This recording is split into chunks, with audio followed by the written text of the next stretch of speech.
Avant de démarrer, de rentrer dans le vif du sujet et de laisser la parole à Pierre, donc moi je suis Joséphine, je travaille chez Lyon. Pierre, je vais te laisser mettre la slide d'après. Ouais. J'ai vu dans la liste d'inscrits, évidemment, on a des alumni, donc des personnes qui sont déjà venues se faire former et apprendre chez Lyon. Donc merci à tous nos alumni de revenir. Mais pour tous ceux qui ne nous connaissent pas, je vais vous expliquer un peu qui on est chez Lyon et ce qu'on fait chez Lyon. Donc Lyon, on est une école. Nous, notre parti pris, c'est de dire, c'est de penser, on pense qu'il n'y a pas d'âge pour apprendre et au contraire, il faut le faire tout au long de sa vie, quel que soit son métier et quel que soit son secteur. Et nous, on vous accompagne dans cette démarche-là. On veut être un gros coup de boost pour vous faire rencontrer des personnes qui sont des experts terrain et qui vont partager avec vous leur vision, leurs outils, leur quotidien pour que vous puissiez prendre ce qui est adaptable ou non à votre situation, mais surtout aussi que ça vous fasse un petit peu vous remettre en question, challenger et découvrir des nouvelles façons de faire. Et ça, c'est très important. Chez Lyon, on a 3 grands axes, on va dire. On a la formation Lyon du samedi, qui est notre programme ADN qui a créé Lyon, qui est une formation pour découvrir l'écosystème des startups. On a des formations sur mesure, donc là, grands groupes PME ou startups qui ont un enjeu, une problématique particulière. On leur construit un programme sur mesure et on forme leurs collaborateurs. Et enfin, on a les formations métiers dont moi je suis responsable. Là, on a une formation sur le management qu'on appelle Team Leader, une formation sur le gros hacking et évidemment une formation sur le produit. Lyon, ça fait plus de 3 ans et demi qu'on existe et on a plus de 4000 alumni et plus de 350 intervenants. Donc, on commence à être une grande communauté, évidemment. Comme je vous le disais, donc moi, je suis en charge des formations métiers, dont la track produit. Pierre, je vais te laisser mettre le slide d'après. Et c'est exactement dans ce cadre où j'ai contacté Pierre. En fait, la formation produit, c'est une formation en 22 heures pour découvrir les bases du métier de product owner et product manager et voir un peu tous les métiers qui gravitent autour de ce métier-là. À chaque session, on a un intervenant qui est expert de son sujet et qui va venir vous expliquer et vous permet de mettre en application aussi ce que la personne a voulu vous expliquer d'un point de vue un peu plus théorique ou un peu de base de son quotidien. Et on a évidemment une session qu'on dédie à la data. Donc, c'était dans ce cadre-là que moi, j'ai contacté Pierre, qui est Head of Data chez JobTeaser. Il se présentera juste après, une fois que je lui laisse la parole. Voilà. Mais en fait, lui, il explique et il gère toute la partie data pour l'équipe produit. Donc, c'est exactement ce qui, pour nous, est très intéressant, c'est de voir en tant que PO ou PM, comment est-ce qu'on peut créer et améliorer un produit avec la data. La data, franchement, quand on n'y connaît pas grand-chose ou quand on n'ose pas se lancer, ça paraît très compliqué. Je le vois aussi parce que je gère la formation Gros Hacking où on a aussi une session qui parle de la data. Évidemment, ce n'est pas du tout le même angle d'attaque parce que ce n'est pas les mêmes métiers. Mais c'est aussi un sujet qui est très important et on se rend compte en fait qu'il faut vraiment démystifier ce sujet-là pour que les gens osent se lancer. Si on ne s'occupe pas de la data, ça peut ensuite coûter très cher et prendre beaucoup de temps pour récupérer cette donnée qui est en fait très important à récolter, stocker et analyser au fur et à mesure. Donc voilà, c'était dans le cadre de la formation produit que j'ai rencontré Pierre Bidet et je suis ravie qu'il soit avec nous aujourd'hui. Pour toutes les personnes qui ont des questions sur la formation produit, n'hésitez pas soit à me contacter. Je vous ai envoyé un mail, donc vous devez avoir mon adresse mail. Sinon, à contacter Camille aussi, qui travaille chez Lyon. On a une formation qui démarre lundi, où on est déjà quasi complet. Mais sinon, on a aussi une formation qui commence le 12.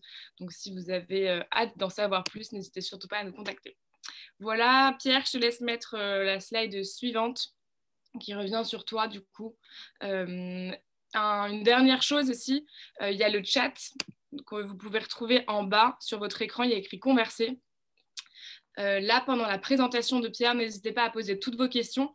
Parfois, je vais interrompre Pierre pour lui poser certaines de vos questions. Parfois, je ne lirai pas votre question, pas parce que je vous snob, mais parce qu'aussi, à la fin, on prendra un temps pour des échanges où on vous laissera allumer vos micros aussi, sans que ce soit le bazar, évidemment, mais pour qu'il y ait encore plus d'interaction et que vous puissiez poser toutes vos questions à Pierre. Mais voilà, servez-vous du chat, c'est super important. Moi, je le lis.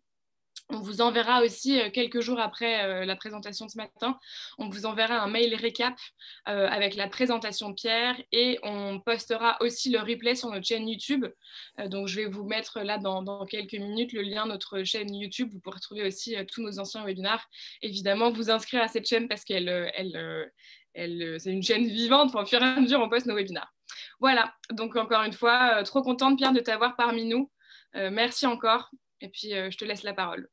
Super, merci beaucoup pour l'intro, Joséphine. Et puis, je suis ravi d'être là et bienvenue à tous. Déjà, moi, je veux commencer par vous dire que ce sujet qu'on va discuter aujourd'hui, c'est un sujet qui me tient particulièrement à cœur, puisque en tant que Head of Data, moi, mon rôle dans l'entreprise, c'est de faire en sorte que chacun puisse exploiter la donnée à son full potentiel. Et donc, l'autonomie, dans ce cadre-là, a évidemment un rôle important. Et nous, c'est quelque chose qu'on essaie de développer pas mal chez JobTeaser. Je vais pouvoir en parler tout à l'heure. C'est mon premier webinaire, donc je compte sur votre indulgence. Le but, c'est surtout pas de vous faire un gros cours magistral et de vous assommer avec plein de concepts théoriques, mais plutôt vraiment de vous parler de mon expérience chez JobTeaser. Donc moi, ça fait un peu plus de 3 ans non, ça fait un peu moins de 3 ans que je suis dans la boîte. Et donc, on est passé par pas mal de phases. Et aujourd'hui, on se rend compte que l'autonomie est vraiment un point clé. Le point aussi, c'est que du coup, je suis Head of Data, je ne suis pas PM. Donc nous, notre équipe est rattachée à l'équipe produit, donc on travaille beaucoup avec des product managers. Donc on connaît quand même assez bien le métier, mais évidemment, je ne suis pas non plus, n'étant pas moi-même PM, je n'ai pas forcément toutes les difficultés en tête sur le métier. Mais du coup, je vais vous livrer un petit peu ma vision du sujet. Évidemment, l'autonomie, en fait, il y a autant de réponses sur ce sujet qu'il n'y a d'entreprise ou du moins de culture d'entreprise. C'est aussi vachement une question de vision et de ce qu'on a envie de développer dans l'entreprise. Vous allez avoir des boîtes, par exemple, comme Amazon ou comme Mano Mano, par exemple, qui ont vraiment une vision très forte sur ce sujet. Et vous avez carrément des sales qui vont faire du SQL et construire des dashboards. Donc, ça peut aller jusque-là. Mais là, aujourd'hui, on va parler plutôt des PM. Alors, je peux peut-être me présenter rapidement. Donc, moi, avant JobTeaser, j'ai un parcours plutôt école d'ingénieur, spécialité maths appliquées. Et avant JobTeaser, j'ai fait 4 ans et demi dans le conseil. Et je travaillais dans une petite boîte qui bossait sur des problématiques d'optimisation et de recherche opérationnelle pour ceux à qui ça parle. Donc, c'est des sujets de planification énergétique, de planification du transport. Et donc, évidemment, il y a beaucoup de données dans ces sujets-là. Et donc, il y a 3 ans, j'ai voulu me tourner vers la data. Et j'ai commencé donc chez JobTeaser. Alors, pour ceux qui ne connaissent pas JobTeaser, notre mission, c'est d'aider les étudiants et les jeunes talents à construire leur projet professionnel et à s'insérer dans le monde de l'emploi. Donc, comment on fait ça? On a un produit qui est une plateforme qu'on intègre avec un certain nombre de nos universités et écoles partenaires. Et donc, cette plateforme, elle permet aux étudiants de l'école ou de l'université de les aider à s'orienter, à trouver un stage, un premier emploi. Donc, on travaille, du coup, c'est un marché un peu à 3 faces, hein, avec les étudiants, les entreprises et les écoles. Et donc, le concept, c'est que c'est les entreprises qui financent le modèle et qui diffusent des contenus, donc qui peuvent être des offres d'emploi, des offres de stage, qui peuvent être aussi de la marque employeur. Donc, ça va être par exemple des pages entreprises, des vidéos, etc., pour mettre en avant les métiers des entreprises, pour que les étudiants découvrent le monde de l'emploi et puissent trouver leur premier stage. Voilà. Et donc, peut-être aussi rapidement, donc la boîte a été fondée en 2008, donc il y a pas mal de temps. Et donc, on se développe aujourd'hui dans pas mal de pays avec un gros focus sur la France et sur l'Allemagne. Voilà. Alors, pourquoi est-ce que l'autonomie est un sujet important chez nous, JobTeaser? Déjà parce qu'on a la conviction très forte que l'autonomie est vraiment un élément indispensable pour que chaque personne dans la boîte réussisse dans son job, et en particulier les product managers. Et donc, on a cette conviction-là, et on est obligé aussi d'accélérer sur ce sujet pour des raisons un peu plus contextuelles, on va dire, puisqu'avec le Covid, on a entamé un virage stratégique assez important l'année dernière, et on est obligé de faire un plus avec moins, on va dire. Et donc, on peut, disons, un petit peu moins se permettre de recruter une armée de data analystes qui va pouvoir résoudre les problèmes de tout le monde. Et donc, on a vraiment un fort enjeu à développer l'autonomie au sein de la boîte de manière générale, et en particulier auprès des product managers. Et je pourrais vous dire un petit peu quelles sont aussi les initiatives qu'on est en train de prendre pour avancer sur ce sujet. Voilà. Et encore une fois, n'hésitez pas à poser vos questions pendant la présentation. Et moi, de mon côté, je serais ravi de prendre de prendre aussi vos retours d'expérience et que ce soit un dialogue qu'on puisse discuter parce qu'encore une fois, c'est un sujet qui est un sujet de culture et qui peut beaucoup varier d'une boîte à l'autre. Et donc, je suis très intéressé de savoir comment ça se passe ailleurs aussi. Alors, justement, pour vous montrer un petit peu ce qui s'est passé en 2020 chez nous et qui fait qu'on est un petit peu obligé d'augmenter, d'accélérer sur l'autonomie des équipes. Là, vous voyez la courbe cumulative des demandes qui ont été faites à nos data analystes en 2020. Donc, c'est évidemment une courbe croissante qui est assez impressionnante puisqu'on a eu plus de 200 demandes d'export custom, de construction, de mise à jour de dashboard. Et donc, évidemment, ce truc-là, en fait, moi, en tant que head of data, c'est quelque chose qui me pose question puisque ça montre qu'il y a une très forte dépendance de l'ensemble des équipes sur la donnée, quoi. Et ça, en fait, ça crée deux problèmes. Ça crée une frustration du côté de mes data analysts puisque, en fait, ils se retrouvent à faire beaucoup de tâches en mode réactif qui sont des tâches à faible valeur ajoutée et donc ils sont frustrés parce qu'ils ne font pas le métier qu'ils ont envie de faire. Et évidemment, l'autre côté, c'est que les stakeholders, souvent, sont mécontents aussi, puisque, ayant des ressources limitées, on a un lead time qui peut parfois être très important sur certaines demandes. Et donc, on a certains stakeholders, dont les PM, qui sont mécontents parce qu'ils sont obligés d'attendre qu'on leur réponde, quoi. Voilà, donc ça c'est un peu un constat de base et qui voilà, pour en avoir discuté avec pas mal d'autres head of data, c'est un constat qui est général et il y a un vrai souci avec ça, avec le fait d'arriver à régler cette question des petites demandes qui est un vrai problème pour nous. Alors, je me suis quand même intéressé à la question. Alors, le truc, c'est que nous, sur ce sujet-là, encore une fois, je ne vais pas dire qu'on est au début, on a quand même entamé notre virage vers l'autonomie, mais on a quand même encore beaucoup de choses à mettre en place et beaucoup de choses à apprendre. Et donc, ce que je vous livre là, c'est plus une vision de ce que j'ai envie de mettre en place et de ce qui me semble être les bonnes choses à faire. Mais évidemment, je ne suis pas en train de vous donner la recette du succès en vous disant bah, on l'a mis en place et puis tout fonctionne très bien, etc. C'est quelque chose qui met du temps. Et en y réfléchissant, je pense qu'en tant que product manager en particulier, dans le métier, pour moi, il y a trois cordes à avoir à son arc sur la data que je vous ai résumé là. Donc, il y a une première partie sur l'analyse, donc de savoir orchestrer des analyses exploratoires. Il y a une partie de pilotage où globalement, vous allez mettre en place un produit, un MVP au début, qui ensuite vous allez construire avec vos utilisateurs. Et donc, il va falloir piloter l'impact que vous avez dans la mise en place de votre produit.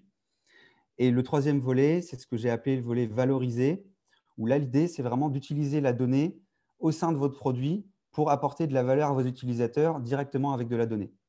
Voilà, donc, je pense que si, en tant que PM, vous êtes solide sur ces trois points-là, vous pourrez déjà être très content. Donc, du coup, je vais dérouler un petit peu sur chacun de ces trois axes. Donc, sur la partie analyse, donc déjà, pour commencer, peut-être on peut revenir un petit peu sur comment on construit un produit. Alors évidemment, selon les entreprises, la méthodologie de construction d'un produit peut varier. Mais en revanche, il y a quand même certaines grandes phases qui reviennent à chaque fois. Et en particulier, il y a quand même toujours une phase durant laquelle on va faire de l'exploration. C'est-à-dire qu'on va essayer de comprendre ses utilisateurs, on va essayer de comprendre le marché, comprendre les besoins. Et donc, faire une vraie phase d'exploration où on va aller rencontrer les utilisateurs, où on va aller faire des analyses de marché, où on va essayer déjà de comprendre ce qui se passe sur d'autres pans du produit pour mieux connaître ses utilisateurs, etc. Et ensuite, vous allez avoir une phase qui va être ce qu'on appelle une phase de discovery habituellement. Donc, c'est la phase de validation que j'ai mis ici. Et où là, l'idée, ça va être de co-construire un produit avec les utilisateurs et donc de le tester au fur et à mesure auprès des utilisateurs. Et évidemment, ensuite, donc ces deux phases-là, en fait, souvent, elles sont un petit peu imbriquées. Ce n'est pas quelque chose de linéaire et de séquentiel, mais c'est quelque chose qui va être assez cyclique et imbriqué. Et du coup, en fait, la data, où est-ce qu'elle intervient là-dedans? Donc, déjà, sur la partie exploratoire, il y a toute une partie recherche où il va y avoir de l'analyse de marché, où il va y avoir comprendre quels sont les comportements de mes utilisateurs déjà aujourd'hui sur la plateforme. Et là-dedans, vous, en tant que PN, vous avez un rôle qui est vraiment très important à jouer, et en particulier sur le fait de vous appuyer sur 2 gros piliers qui sont la data et le design, la user research. Je vais développer un petit peu, mais là, je vais me baser sur un exemple de gros travail d'exploration qu'on a fait il y a quelques temps, au moment où on a lancé l'Allemagne. Donc, c'est un exemple concret où, en fait, on a voulu, il y a, je dirais, 1 an et demi, lancer notre produit principal, qui est un produit job board, tout simple. Donc, typiquement, voilà, vous avez une image ici à quoi ça ressemble. Donc, c'est voilà, des recherches de jobs, d'offres de stage, offres d'emploi. Et donc, ce produit, en fait, on l'avait mis en place en France et on avait trouvé notre product market fit. On avait un ROI qui fonctionnait bien pour nos clients. On avait un engagement étudiant important. Et donc, ça fonctionnait très bien en France. On a voulu répliquer un petit peu le modèle en Allemagne. Et donc là, on s'est retrouvé un petit peu coincé puisqu'on a vu qu'on avait un ROI qui coinçait et un engagement étudiant qui était franchement pas très élevé. Et donc, on a voulu comprendre ce qui se passait. Et donc, ça, c'est typiquement un exemple où il y a un exemple dans lequel on se lance dans une analyse exploratoire. Alors, quand on s'est lancé là-dedans, voilà, on a fait, je pense, 2 erreurs à ce moment-là que je vous livre et qui, pour moi, sont assez importantes à avoir en tête pour que justement ces sujets exploratoires soient une réussite. Donc, les 2 erreurs qu'on a fait, c'est qu'on n'avait pas de PM en chef d'orchestre sur ce sujet et qu'en fait, c'est une analyse qu'on a menée, disons, de notre côté en tant qu'équipe data, évidemment en consultant les personnes concernées, mais les personnes qui connaissaient le sujet, mais on l'a fait un petit peu de notre côté. Et la deuxième erreur, c'est qu'il y a eu très peu de collaboration entre la data et la user research. Et donc, c'est là où, en fait, le PM a un vrai rôle à jouer pour moi en tant que chef de projet, entre guillemets, sur ce genre d'analyse et d'exploration. Alors, pour vous donner un petit peu peut-être quelques clés sur comment on peut s'attaquer à un sujet de ce type-là. Encore une fois, le but, ce n'est pas de faire un gros cours magistral et de passer trop de temps sur la méthode, mais je voulais vous montrer un petit peu ce qui était important, en fait, pour vous en tant que PM sur ce genre de sujet. Ce n'est pas tant, en l'occurrence, de forcément être ultra autonome, en l'occurrence, mais c'est plutôt vraiment d'avoir une vraie démarche presque de consultant, en fait, de compréhension du problème et de décomposition du problème. Et en fait, dans la data, c'est probablement une des parties les plus difficiles. Ce n'est pas tant les aspects techniques que le fait d'arriver à comprendre un problème et arriver à le décomposer de manière analytique. Donc là, je vous donne un exemple. Donc sur cet exemple-là, typiquement, voilà une manière de décomposer le problème de manière un peu analytique, où en fait, vous allez essayer de comprendre qu'est-ce qui drive les candidatures des étudiants. Donc, évidemment, donc là, typiquement, on est en train de décomposer, entre guillemets, le funnel de candidature. Donc, vous avez la propension à candidater, vous allez avoir la pertinence des offres, vous allez avoir l'activité de recherche.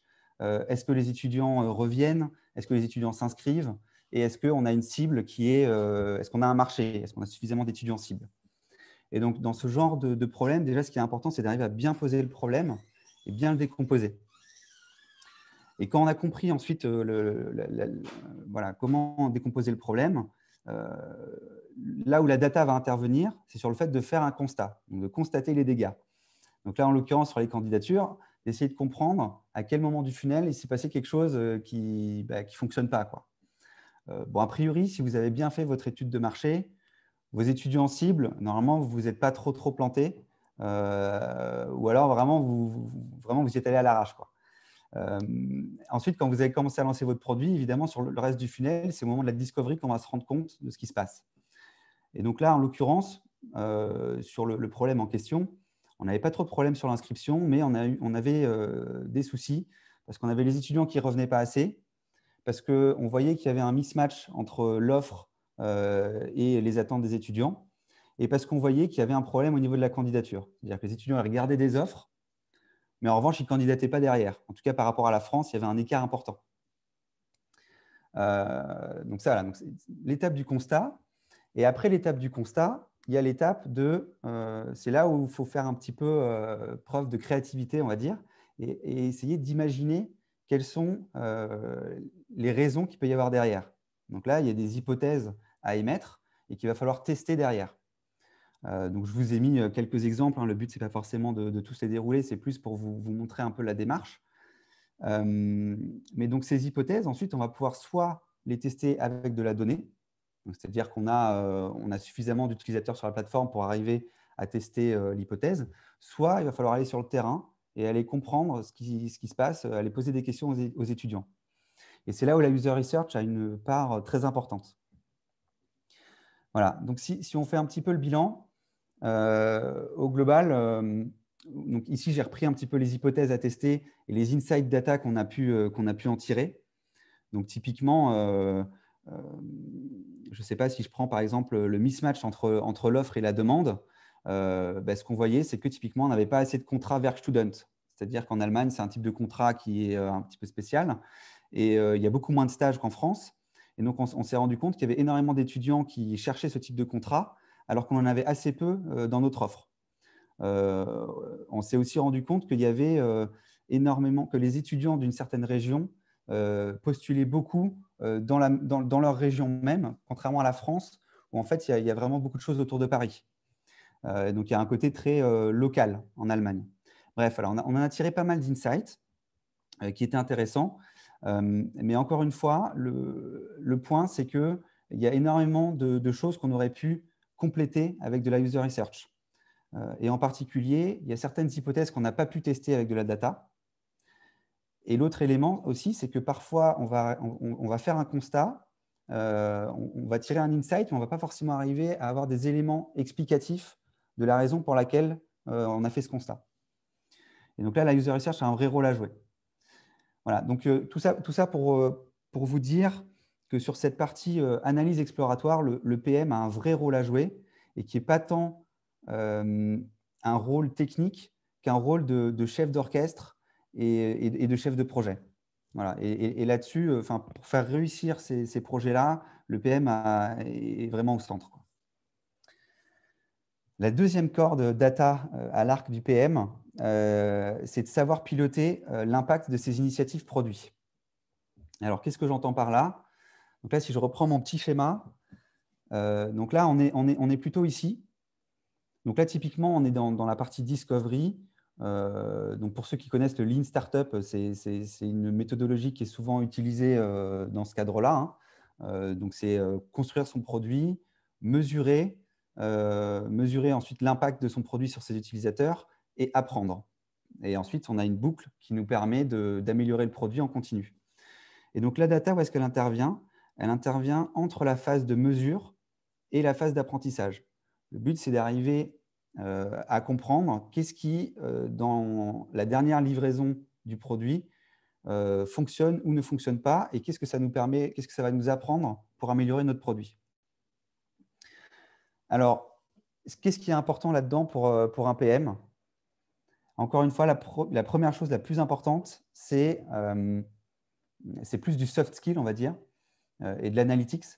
Et donc, c'est de savoir définir les métriques qui vont être pertinentes à suivre.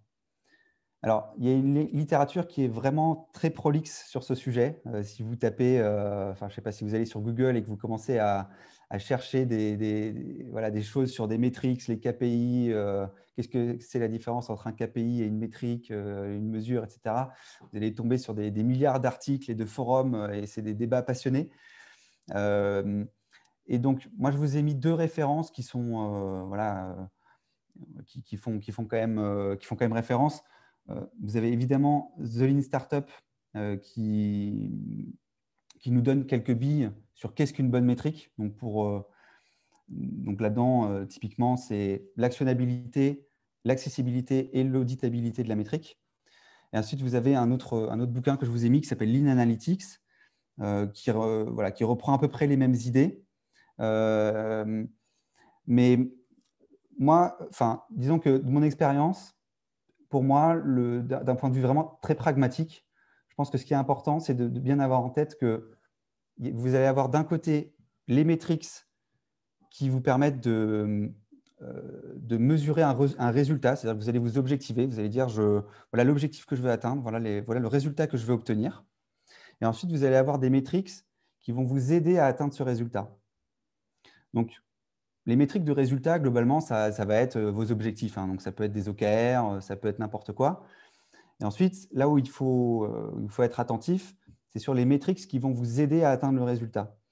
Et là-dessus, pour moi, les 3 points clés, c'est que ces métriques-là, ce soient des métriques qui soient simples. C'est-à-dire qu'il faut que vous puissiez embarquer votre équipe sur ces métriques-là. Il faut que ce soit des métriques actionnables, évidemment. C'est-à-dire que si ça ne vous permet pas de prendre une action derrière, évidemment, de passer à l'action, évidemment, ça ne va pas vous servir à grand-chose. Et le 3e point, c'est que j'ai mis qui est important, c'est la parcimonie. C'est-à-dire, on n'a pas envie de se perdre au milieu d'une centaine de métriques. Ce qui est important, c'est vraiment de se concentrer sur les 4-5 métriques qui vont vraiment m'aider à avancer. Voilà. Il y a quelques autres points d'attention que je vous ai mis, hein. Encore une fois, le but, ce n'est pas de vous faire un cours sur le sujet, mais plus de vous sensibiliser à ce qui est important. Le premier point, donc ça, ils en parlent pas mal dans Lean Analytics, et c'est un chapitre que je trouve assez intéressant dans le bouquin. C'est le fait d'allier des métriques quantitatives et des métriques qualitatives qui vont vous apporter des informations différentes et complémentaires. Il y a le côté lagging versus leading, où là, ça va être typiquement le lagging, ça va être des métriques sur lesquelles vous ne pouvez pas agir parce que c'est des métriques qui ont déjà eu lieu. C'est-à-dire, typiquement, je ne sais pas si vous prenez par exemple le churn. Le churn, en fait, vos clients, s'ils sont déjà partis, vous n'allez plus pouvoir faire grand-chose. Donc, le but, ça va plutôt être de définir des métriques qui vont vous permettre de prévenir le churn. Donc là, d'essayer de trouver des proxys qui vont vous permettre de savoir, d'anticiper en fait un churn client. Donc, typiquement des métriques de satisfaction ou des choses comme ça.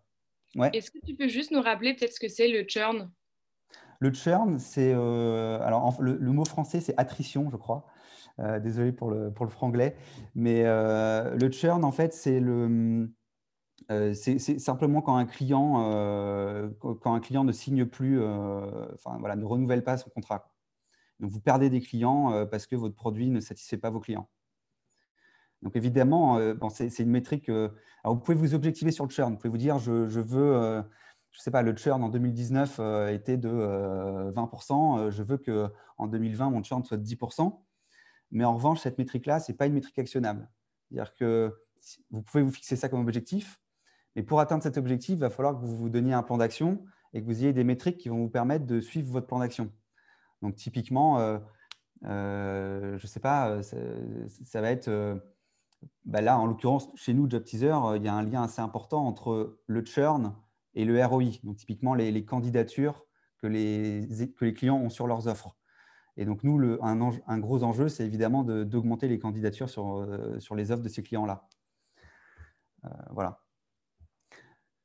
Et ensuite, les 2 autres points qui sont développés, qui sont intéressants, c'est évidemment l'actionnabilité. Hein, donc, ça rejoint quand même le point précédent. Et ensuite, il y a aussi la notion de causalité versus corrélation. Donc, ça, c'est pas tant, ça caractérise pas tant une métrique que la relation entre des métriques. Et c'est souvent, ça, c'est quelque chose qui est très, très fréquent en fait chez beaucoup de gens où en fait on a très souvent envie de créer une relation de cause à effet quand on voit 2 métriques évoluer d'une certaine manière. On a envie de dire une métrique cause, la cause crée la conséquence. Alors qu'en fait, souvent, c'est uniquement une corrélation et ce n'est pas du tout la même chose, quoi. Voilà. Et ça peut mener en fait à des interprétations fausses et à des choix business qui peuvent être parfois très mauvais, quoi. Voilà. Donc ça, c'est sur la partie metrics et c'est une partie qui est très importante. L'autre partie, c'est sur l'A/B testing. Donc là, c'est un sujet vaste hein, aussi, mais je pense qu'en tant que product manager, évidemment, vous allez être épaulé par votre data analyst sur ce sujet. Mais de votre côté, s'il devait y avoir 2 choses à maîtriser, c'est les 2 points que j'ai mis. Le premier, c'est de construire des groupes de contrôle et de tests qui ne sont pas biaisés. Alors, l'A/B testing, j'espère que ça parle à tout le monde. Peut-être pour rappeler rapidement ce que c'est, le but, c'est de de tester une hypothèse. Donc, typiquement, une relation de cause à effet, en l'occurrence. C'est-à-dire que si vous avez un test AB qui est significatif, là, vous montrez vraiment une relation de cause à effet. Et donc, le but de ce test-là, c'est de prouver qu'une certaine initiative produit a eu un impact sur mon utilisateur. Et donc, vous allez construire un groupe de contrôle sur lequel vous avez une fonctionnalité qui est voilà, votre fonctionnalité de base, et ensuite un groupe de tests sur lequel vous allez déployer une nouvelle fonctionnalité sur laquelle dont vous espérez qu'elle va améliorer l'expérience utilisateur. Et donc, le but, donc là-dedans, évidemment, d'un point de vue analytique, c'est quand même, il faut quand même être assez attentif à ne pas faire n'importe quoi. Et en particulier, du coup, justement, sur ces deux sujets-là, le fait d'avoir des échantillons qui soient bien construits. C'est-à-dire que si vous avez des échantillons biaisés, vos résultats ils seront juste pas pertinents. Et le deuxième point, c'est interpréter correctement les résultats et être attentif à la significativité du test. Encore une fois, je ne vais pas vous faire un cours, mais c'est les 2 points d'attention à avoir sur ce sujet. Voilà. Et j'en arrive à mon troisième point, qui est la valorisation de la donnée au service de votre produit. Alors, je vous donne 2 exemples concrets qu'on a chez JobTeaser. Le premier, c'est que bien souvent, en tout cas chez nous, quand vous développez une fonctionnalité, il va y avoir un certain nombre de statistiques associées qui vont intéresser vos utilisateurs. Alors nous, chez nous, JobTeaser, bien souvent, c'est les entreprises et les écoles qui vont avoir envie d'avoir des stats sur la performance de leurs offres, la performance, l'activité étudiante sur les career centers côté école, et même parfois les étudiants qui vont avoir envie de, je ne sais pas, par exemple, de connaître le nombre de candidatures sur une offre pour savoir s'ils ont des chances, d'être pris ou pas. Aujourd'hui, on ne le fait pas encore, mais aujourd'hui, les stats, on les fait beaucoup pour plutôt nos clients B2B. Et donc, aujourd'hui, on a un module statistique en particulier qui est déployé en back-office pour nos clients. Et donc, en fait, bien souvent, les product managers, en fait, ils ont un rôle à jouer là-dedans. Et nous, on s'est rendu compte en particulier qu'il y avait souvent des problèmes de gouvernance de la donnée qui émergeaient avec ces sujets-là. C'est-à-dire que vous allez avoir une squad, par exemple, qui va exposer une statistique dans son back-office. Et en fait, cette statistique, elle ne va pas être d'accord avec les stats qu'on a par ailleurs en interne dans nos dashboards tableaux, par exemple.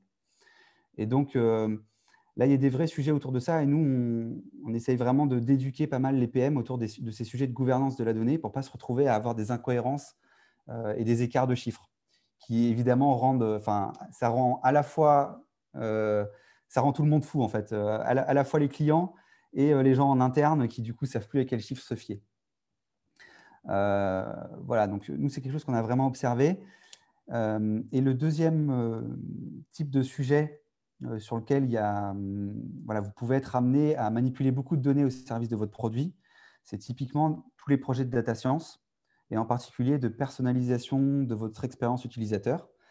Donc, nous, on a une équipe de data science chez JobTeaser qui travaille sur des problématiques de recommandation. On travaille avec des PM là-dessus. Et donc, on a une équipe data science qui est quand même qui est autonome. Et donc nous, on livre une API, en fait. Et en fait, la squad avec laquelle on travaille, la PM, en fait, elle ne travaille pas exclusivement sur des problématiques de data science, mais en revanche, elle va intégrer des fonctionnalités de recommandation dans son produit. Donc, elle n'a pas forcément une expertise data ou data science.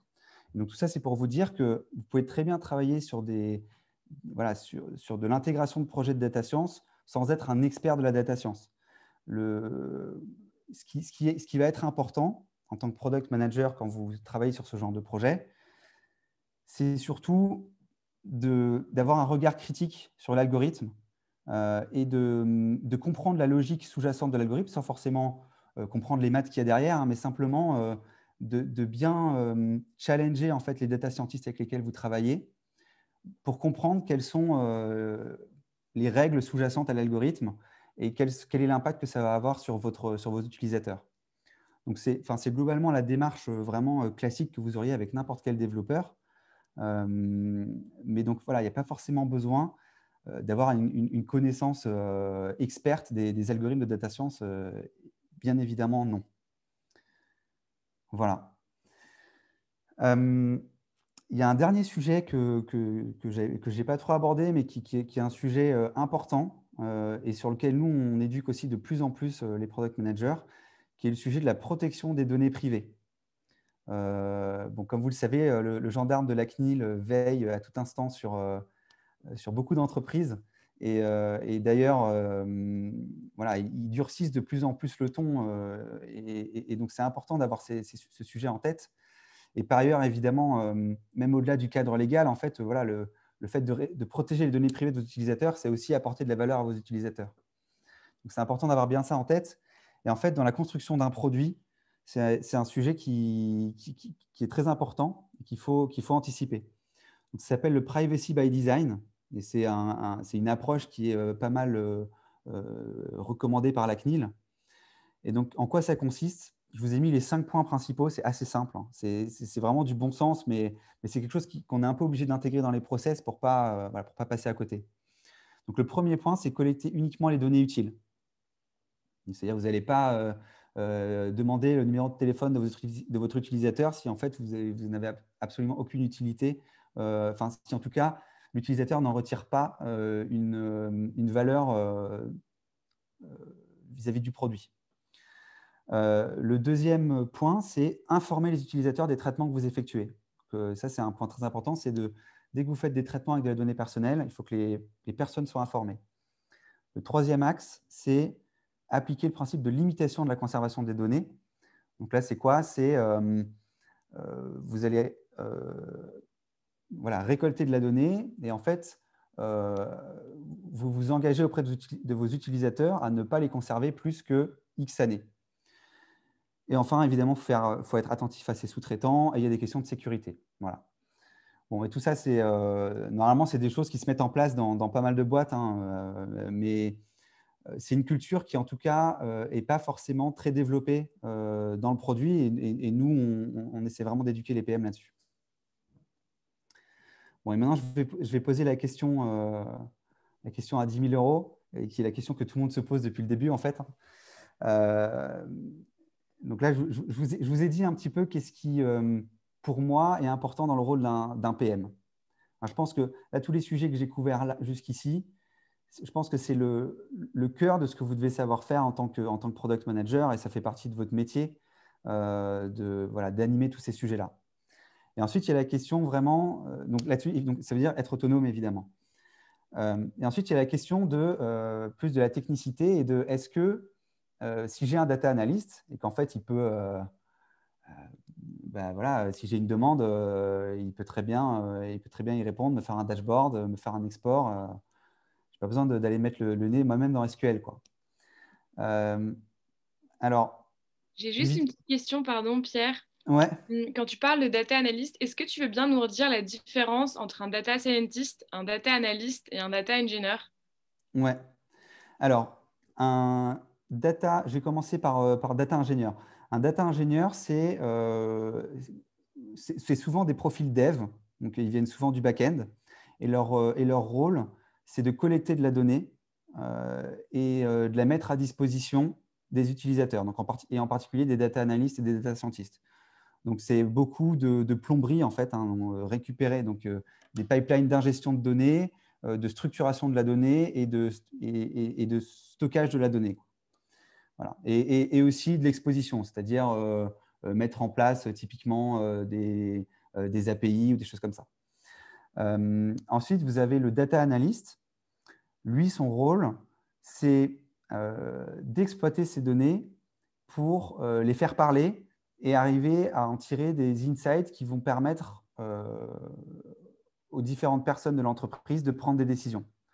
Donc, globalement, les data analysts, c'est ceux qui vont construire les dashboards de référence de la boîte. C'est ceux qui vont faire des analyses pour essayer de tirer de la valeur à partir de la donnée, quoi. Et ça va être plutôt ça va être plutôt du descriptif. Donc, il va y avoir assez peu de modélisation a priori. En tout cas, de la modélisation assez peu avancée. Et ensuite, le data scientist, lui, son rôle, c'est… Alors, chez nous, en tout cas, chez JobTeaser, hein, le data scientist… Et d'ailleurs, les définitions que je vous donne là, c'est la définition qu'on a chez JobTeaser, mais ça peut vraiment varier d'une entreprise à l'autre et ce n'est pas forcément toujours très bien défini. Mais le data scientist chez JobTeaser, pour nous, ils sont vraiment au service du produit et en fait, ils construisent des algorithmes qui vont utiliser de la donnée historique pour arriver à prédire des comportements utilisateurs et du coup, apporter, en fait, ça va même être ils vont apporter des fonctionnalités au produit, donc typiquement de la recommandation, etc. Voilà, donc dans le premier, data ingénieur, c'est vraiment structurer la donnée. Data analyst, ça va être tirer des insights de la donnée. Et data scientist, c'est faire de la modélisation pour apporter de la valeur à l'utilisateur directement. Voilà. Alors, donc du coup, je reviens à ma question. Ça répond à ta question, Joséphine? C'est parfait. Merci, Pierre. Alors, pour répondre à cette question, donc déjà, je réinsiste sur un point qui est que, évidemment, ça va dépendre de la culture de l'entreprise. Et donc, voilà, nous, on a cette conviction-là, mais évidemment, ça peut être différent autre part. Ce que je peux vous dire, c'est quels sont les 5 points qui, moi, me font penser que c'est important en tant que product manager de savoir faire quelques petites choses en SQL et de savoir construire quelques dashboards. Le premier point, c'est que ça permet d'être autonome pour répondre à toutes les petites demandes du quotidien. Donc, que ce soit pour l'exploration, la discovery, en fait, c'est des choses qui se font un peu en continu.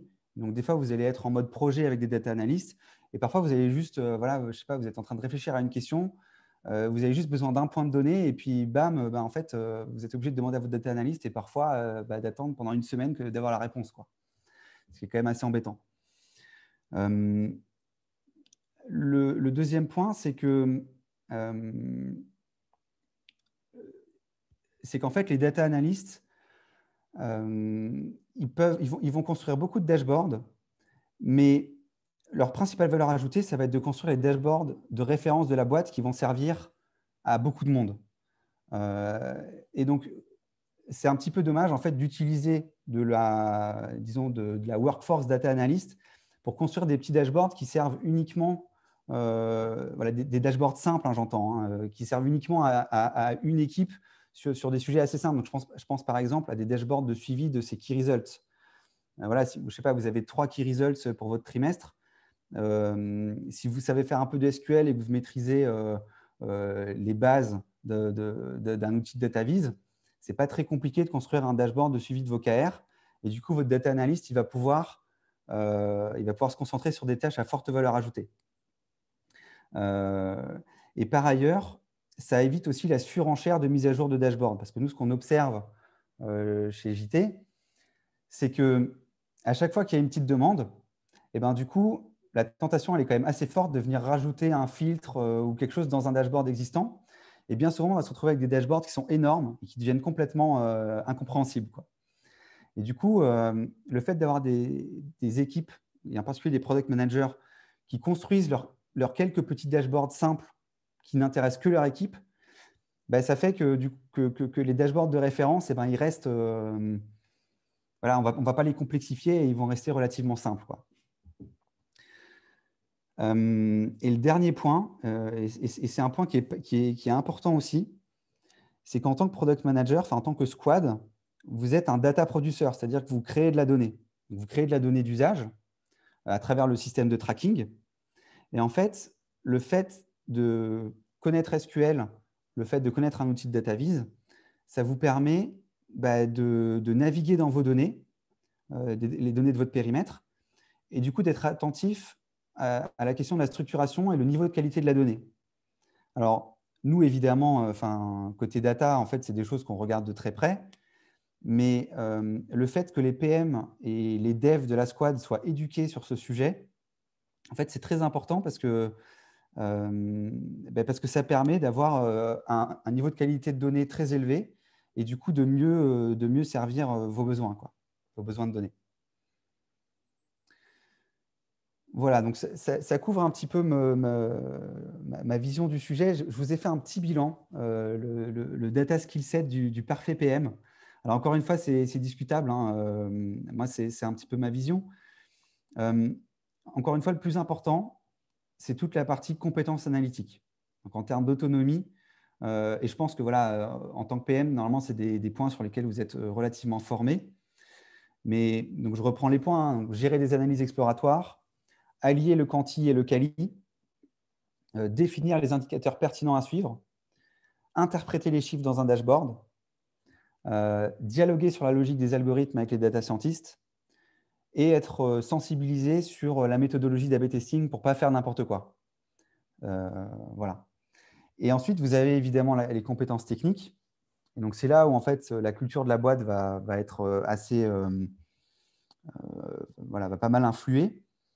Donc, évidemment, SQL, c'est vraiment un nice to have de connaître SQL, même juste les basiques, hein, et de pouvoir requêter des bases de données.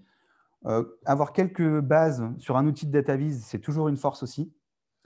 Et alors, voilà, le Graal, c'est évidemment si vous avez quelques petites bases en Python, mais là, franchement, ça va chercher loin. Et enfin, les compétences produits. Donc là, il y a le privacy by design dont je vous ai parlé et les notions de gouvernance de la donnée sur le périmètre produit. Donc, ce que je vous disais, ou quand on affiche des statistiques au sein du produit, il faut être très attentif à ne pas créer d'incohérence avec les autres outils qui existent en interne. Moi, ce que je peux vous dire aussi, c'est que chez JobTeaser, les PM qui maîtrisent SQL et qui ont quelques bases sur un outil de data viz, c'est une vraie force pour eux et ça les aide vraiment beaucoup au quotidien. Enfin, on voit vraiment la différence. Nous, aujourd'hui, on a mis en place des formations pour former tout le monde. Mais on avait des PM qui, avant cette formation, avaient déjà des bases et ça les aidait beaucoup. Alors, évidemment, pour que ça fonctionne, il y a quand même quelques prérequis. C'est-à-dire que, je vous ai mis la liste, hein, mais il faut un environnement propice. C'est-à-dire que si vous n'avez pas des bases de données qui sont propres, vous allez galérer. Nous, chez JobTeaser, on a eu, au début, quand je suis arrivé il y a 3 ans, on avait des bases de données qui étaient très compliquées et les data analystes eux-mêmes passaient un temps énorme sur leur requête SQL. Donc ça, évidemment, on ne peut pas l'imposer à des PM. Et donc, vous ne pourrez être autonome en SQL que si, dans votre entreprise, les données ont un niveau de… Enfin, si en termes de structuration de la donnée, la boîte est suffisamment mature. Le deuxième aspect, c'est la documentation. C'est-à-dire que si les données sont mal documentées, pareil, vous allez galérer. Vous allez pas comprendre quelles sont les tables, qu'est-ce qu'il y a dedans, quel est le niveau de qualité de tel ou tel type de données, etc. Et ça, c'est hyper important. Le troisième aspect, c'est qu'il faut évidemment que vous ayez accès à des outils, que ce soit des outils de requêtage de bases de données ou des outils de data viz. Donc nous, chez JobTeaser, sur ces aspects-là, comme je vous le disais, on a eu un gros boulot de structuration de la donnée. Donc nos bases de données, elles sont propres. La documentation, elle est presque claire et exhaustive. Et on a formé les PM tout récemment sur ces bases de données à travers un outil de requêtage. Et là, on est en train de réfléchir à leur ouvrir même carrément un outil de data viz. C'est encore en réflexion. Et les bonus, c'est évidemment d'avoir du support, d'avoir des supports et des sessions de formation. Donc, nous, c'est ce qu'on a fait. Hein. D'avoir un support continu de la part des data analystes. Et ça, c'est vraiment le niveau le plus avancé en termes d'autonomie. C'est si vous pouvez construire vos propres tables. C'est-à-dire que nous, on a les tables de référence de JobTeaser qui sont utilisées en particulier par les data analystes. Et après, bien souvent, vous allez, en tant que PM, vous allez vouloir faire des requêtes un peu spécifiques. Quand vous aurez un niveau un peu avancé en SQL, vous allez peut-être vouloir faire des choses un peu plus compliquées et du coup construire des tables un peu spécifiques pour aller plus loin. Je vous ai fait aussi un panorama des outils qui est évidemment incomplet, mais c'est ceux qui sont quand même vraiment emblématiques, on va dire. Donc, les outils de query de database. Donc, vous avez plusieurs niveaux. Donc, Metabase, c'est un outil qui est pas mal si justement vous ne voulez pas forcément aller trop loin dans votre formation en SQL. Ça permet d'interroger les bases de données de manière un peu plus sympa et plus facile. Donc, il y a pas mal de boîtes qui ont mis en place cet outil-là parce que justement, ça évite de passer par du SQL et ça permet d'accéder à des bases de données de manière un peu plus rigolote, quoi. Et ensuite, vous avez Dbeaver et Pushmetrics qui sont des outils plus classiques, mais donc nous, on utilise Pushmetrics chez JobTeaser et qui vous permettent d'accéder aux bases de données avec du SQL. Ensuite, vous avez des outils de DataVis. Et donc là, ça se divise un peu en deux. Alors, il y a des outils de DataVis qu'on appelle event-based, comme Amplitude et Mixpanel. Où là, donc ça, c'est typiquement des outils de DataVis qui sont très product. Alors, ça fonctionne bien sur des produits qui ont une UX assez simple, on va dire. C'est-à-dire typiquement voilà, quand vous avez un unique funnel ou quand vous avez, typiquement sur du e-commerce, c'est des outils qui fonctionnent très bien. Quand vous avez des produits plus complexes, comme c'est le cas pour JobTeaser, par exemple, c'est moins évident. C'est-à-dire que vous allez être assez vite limité. Et ensuite, vous avez les outils de DataVis traditionnels. Donc, c'est des outils de BI, Tableau, Looker, Power BI. Nous, on utilise Tableau. Power BI a le bon goût d'être gratuit. Donc, en tout cas, ils ont une version gratuite. Donc, si votre boîte ne vous donne pas accès à un outil de DataVis parce que les licences coûtent trop cher ou parce qu'ils ne vous font pas confiance, n'hésitez pas à télécharger Power BI et puis à faire votre petite DataVis dans votre coin. Nous, d'ailleurs, c'est ce que certains PM font en cachette, sans trop nous le dire. Mais voilà, ça a le bon goût d'être gratuit. Et puis, à ne pas sous-estimer Excel. C'est tout bête, mais avec Excel, on peut faire un paquet de trucs. Vous pouvez exporter vos données en SQL via Dbeaver ou Pushmetrics. Vous avez votre export et ensuite, vous pouvez faire vos reports avec Excel et ça fonctionne très bien. Et nous, on a pas mal de PM qui le font d'ailleurs. Voilà, je vous ai aussi mis quelques ressources si vous voulez vous auto-former. Évidemment, il y a énormément de choses sur Internet. Là, j'ai mis un focus sur SQL. Je vous ai mis un cours sur Open Classroom, un cours sur Coursera. Et vous avez SQL Zoo qui est vachement bien parce que c'est des petits exercices tout simples de SQL. Donc, vous pouvez vraiment apprendre par la pratique. Et ensuite, si vous voulez vous former sur les outils de DataVis, bien souvent, il y a des contenus de training sur les sites web des outils en question. Par exemple, Tableau, ils ont pas mal de vidéos. Enfin, ça accompagne bien, quoi. Voilà, et ben en tout cas, c'est tout pour moi. Désolé si c'était peut-être un petit peu plus long que… Ah ben non, 9h24. Ah si, c'était très long en fait. Non, mais c'est parfait, ça nous laisse quelques minutes encore pour prendre les questions qui sont arrivées dans le chat. Merci encore, Pierre. Franchement, hyper complet. Merci beaucoup pour toutes les infos que tu nous as données et tous tes bons outils et tes recommandations. Du coup, on va pouvoir passer à la partie questions-réponses à micro ouvert.